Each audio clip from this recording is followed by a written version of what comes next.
8:24, we're back. The Aurora Winter Festival now open for families to enjoy, and maybe you at home have a holiday office party to enjoy in the upcoming weeks.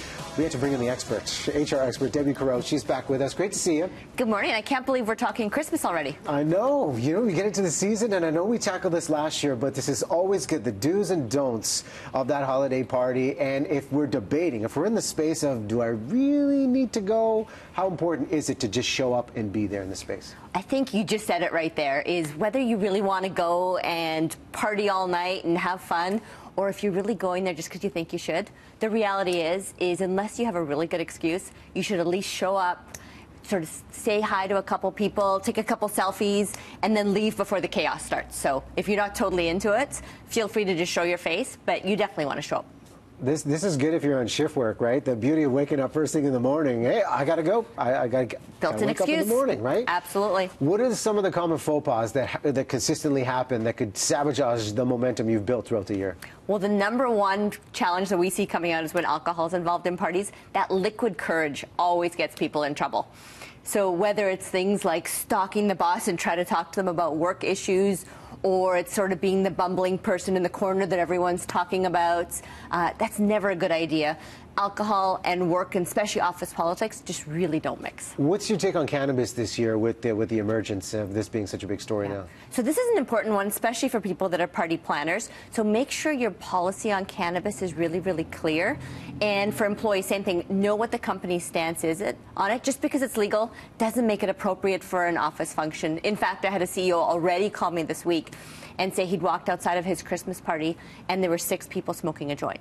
And even though it's not illegal and they were far enough away from the building, they weren't breaking the law, I can tell you it did not leave a good impression from a career perspective. Okay, so we'll keep that in mind. And when we talk about conversations that happen, is it okay to talk shop, or do we just leave that on the side and get personal, especially with people we haven't met or don't really know at the office? Yeah. And I say tread lightly on that one. The reality is sometimes that's the only thing you have in common, especially with people you don't know really well in the office.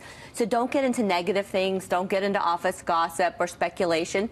But you can talk about engaging things like where the industry's going or something like that. But it's really about getting to know the people outside of the office is what's important, and that's really the opportunity there. And what do you find are great spaces? Say you're the company, you're hosting this event, you want everyone to engage and socialize. What are some keys to keep in mind to have and host a successful event?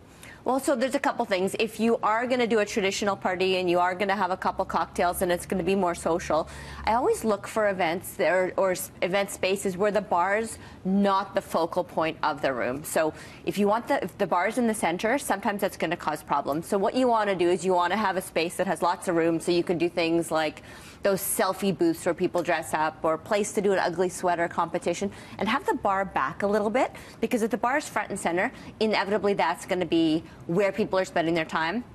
And that's what they're going to be doing during the function. So you want people to mix and mingle. So have lots of different stations where people can do different things, and they don't have to be like just that they have to stand in front of the bar the whole night. Okay, now say there is the situation where there is no holiday party. What are some other opportunities to get people connected and just celebrate the year? Yeah, and more companies are doing this. We're seeing that more people are having things during the day, so they're doing like Secret Santa or really around philanthropic things. So getting together and decorating a home for a family that's in need, or putting baskets together for the food bank. Things like that can really do some good team building without some of the drama and potential negative things that happen. You said Secret Santa. Oh, Secret Santa. Secret Santa's fun, but what are some of the takes of budget to keep in mind and etiquette of what type of gifts we're getting our coworkers? For fear of being Scrooge, my number one rule is you always want to be the safe Secret Santa. You don't want to be the one that gives a gift that embarrasses someone or that they're talking about for years to come, because that does come. I could tell you all kinds of stories about who gave what to whom over the years. The other one is people feel pressure to go over the budget. You don't want to do that, especially if you have the boss. So maybe you had a great gift, but it just makes other people feel awkward.